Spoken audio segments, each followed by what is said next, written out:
जी students, आज हम topic पढ़ेंगे माइटोकॉन्ड्रिया। माइटोकॉन्ड्रिया जो है वो एक सेल ऑर्गेनेली है। हम जानते हैं सेल ऑर्गेनेली क्या होता है क्योंकि हम आजकल ऑर्गेनेलीज के बारे में पढ़ रहे हैं।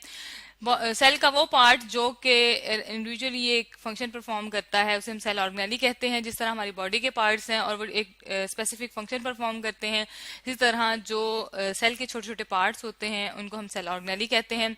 सेल के अंदर जो है न्यूक्लियस होता है सेंटर में, ठीक है। ये एनिमल सेल में सेंटर में होता है, प्लांट सेल में साइड पे होता है। इसके अंदर एक ओवल शेप स्ट्रक्चर होता है जिसको हम माइटोकॉन्ड्रिया कहते हैं। ये आपको नजर आ रहा है, ठीक है। ये वाला जो है इसका सॉरी ये जो है एक माइटोकॉन्ड्रिया की शेप है इस तरह, ठीक है। ये सेल के अंदर पाया जाता है और ये करता क्या है, एनर्जी प्रोड्यूस करता है। अब हम देखते हैं इसे, ये डबल मेम्ब्रेन है, ठीक है। इसका स्ट्रक्चर थोड़ा सा देख लेते हैं। ये डबल मेम्ब्रेन स्ट्रक्चर है इसका, ठीक है। डबल मेम्ब्रेन, इसकी दो मेम्ब्रेन्स होती हैं, कवरिंग्स होती हैं। और मेम्ब्रेन क्या करती है, सेल की हिफाजत करती है और उसके कुछ हिफाजत के अलावा भी कुछ फंक्शंस हैं जो कि परफॉर्म करती है।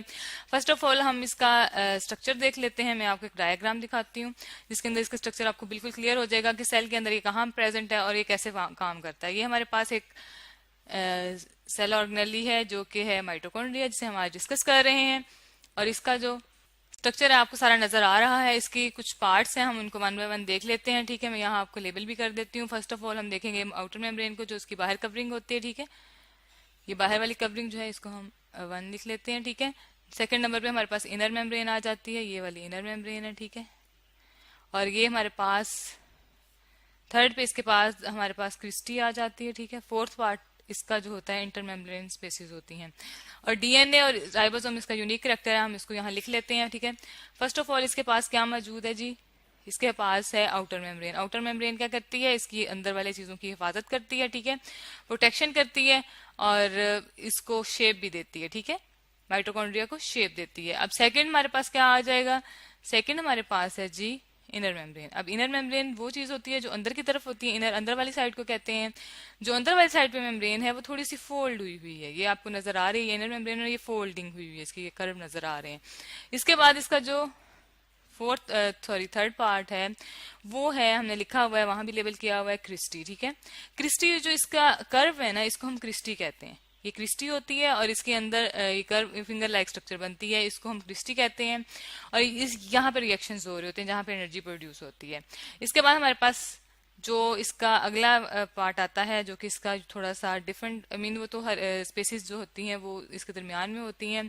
उससे ये बस ये है कि इंटर मेम्ब्रेन स्पेसिस जो होती है, बस बाहर वाली और अंदर वाली जो मेम्ब्रेन है उसके दरमियान थोड़ा सा फासला होता है, उसको हम कहते हैं। इससे ये होता है कि वो अलग अलग होती हैं, आपस में मर्ज हुई नहीं होती। तो इंटर मेम्ब्रेन स्पेस है, ठीक है। ये आपको नजर आ रही है, ये दो मेम्ब्रेन के दरमियान में खाली जगह है, स्पेस खाली जगह को कहते हैं। इसका एक यूनिक करेक्टर है, ठीक है। मैंने आपको बताया था इसका एक यूनिक करेक्टर है। क्या यूनिक करेक्टर है कि इसके अंदर यूनिकनेस जो है, यूनिक जो इसका स्ट्रक्चर है वो ये है, यहाँ हम लिख लेते हैं यूनिक स्ट्रक्चर, ठीक है। ये हमारे पास इसका स्ट्रक्चर था जो कि हमने इसके पहले मेन पार्ट्स देखे हैं। अब हम आगे इसका एक फर्दर जो इसका यूनिक स्ट्रक्चर है वो लिख लेते हैं। इसका अपना डीएनए, डीएनए क्या होता है, डीएनए जो आपको ये ट्विस्टेड फॉर्म में थ्रेड लाइक स्ट्रक्चर नजर आ रहे हैं, डीएनए है। डीएनए एक जेनेटिक इन्फॉर्मेशन होती है जो कि ये प्रोवाइड करती है इन्फॉर्मेशन कि ये माइटोकॉन्ड्रिया कैसा बनेगा और किस तरह का काम करेगा। ये सारी इन्फॉर्मेशन डीएनए प्रोवाइड करता है। ये हम डीएनए को नेक्स्ट चैप्टर्स में पढ़ेंगे, ठीक है। इसके बाद हमारे पास इसके पास राइबोसोम्स होते हैं। राइबोसोम्स क्या करते हैं, प्रोटीन बनाते हैं। और प्रोटीन जो होती है वो डिफरेंट फंक्शंस परफॉर्म करने के लिए बहुत इंपॉर्टेंट होती है। तो इसका मतलब है कि माइटोकॉन्ड्रिया सेल के अंदर भी डिवाइड करके बहुत सारे माइटोकॉन्ड्रिया बना सकते हैं। ये इसका यूनिक कैरेक्टर है। अब हम इसका फंक्शन देखते हैं। जी स्टूडेंट, जाहिर बात है एक चीज का एक स्ट्रक्चर है वो सेल के अंदर प्रेजेंट है, एक इंडिपेंडेंट ऑर्गेनेली है। हर ऑर्गेनेली इंडिपेंडेंट फंक्शन परफॉर्म करता है, अलग से अपना अपना एक काम करता है।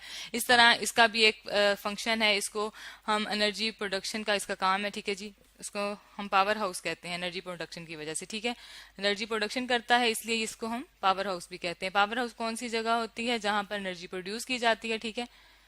इसको हम यहाँ लिख लेते हैं ब्रैकेट में, पावर हाउस भी इसको हम इसको नाम देते हैं, ठीक है। जहाँ पे एनर्जी प्रोड्यूस की जाती है और एनर्जी जो है वो काम करने के लिए बहुत जरूरी होती है। तमाम ऑर्गेनिज्म और तमाम सेल जो है एनर्जी इस्तेमाल करके अपने फंक्शंस परफॉर्म करते हैं।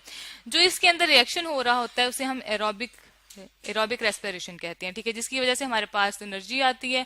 एरोबिक रेस्पिरेशन क्या होती है, हम अब इसको देख लेते हैं। एरोबिक रेस्पिरेशन में हमारे पास ये चीज है कि रेस्पिरेशन का मतलब होता है जब हम सांस लेते हैं और गैसेस जो हैं फूड के साथ मिलती हैं तो उसको हम रेस्पिरेशन कहते हैं। लेकिन एरोबिक का क्या मतलब होता है, एरोबिक का मतलब होता है ऑक्सीजन की प्रेजेंस में, ठीक है, यहाँ लिख लेते हैं हम, ऑक्सीजन प्रेजेंट होगी तब ये रिएक्शन होगा।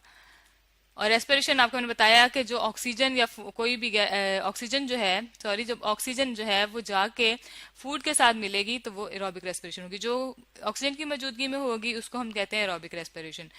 फूड के साथ मिलेगी और रिएक्शन करके हमें क्या प्रोड्यूस करके देगी, एनर्जी देगी, ठीक है।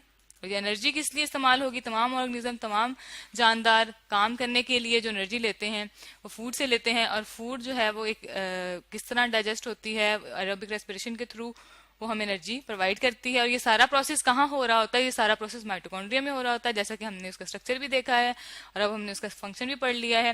माइटोकॉन्ड्रिया जो है वो डबल मेम्ब्रेन ऑर्गेनेली है और सेल के लिए बहुत इंपॉर्टेंट है, क्योंकि ये हमें एनर्जी प्रोवाइड करता है। और एनर्जी जो है हमें डेली लाइफ के तमाम काम करने के लिए बहुत ज़रूरी है और उसको परफॉर्म करने के लिए हमें एनर्जी की बहुत ज़रूरत होती है।